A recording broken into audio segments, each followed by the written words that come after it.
বিসমিল্লাহির রহমানির রহিম। আপনার মাথার উপরে যদি একটা ছাদ থাকে, মানে আশ্রয়স্থল থাকে, এমন হচ্ছে দুবেলা খাবার খাওয়ার যদি পর্যাপ্ত পরিমাণে কিছু টাকা থাকে, এমন ভালো একটা ওয়াইফ যদি থাকে, দ্যাট মিনস হচ্ছে ভালো ওয়াইফ বলতে আমরা অনেকে চিন্তা করি সুন্দরী ওয়াইফ, ব্যাপারটা এরকম না, ভালো যাতে আপনাকে বুঝতে পারে।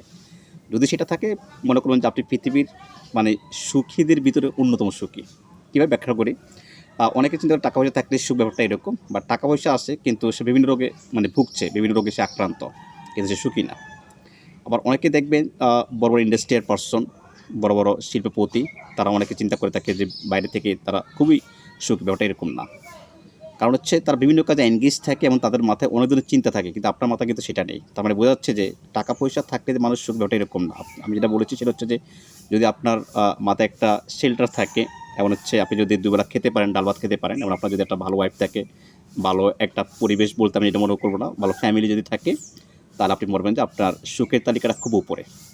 তাই ওরকম একটা জায়গা বের করুন যেটাতে আপনি পর্যাপ্ত পরিমাণে সুখ পাবেন। ধন্যবাদ সবাইকে।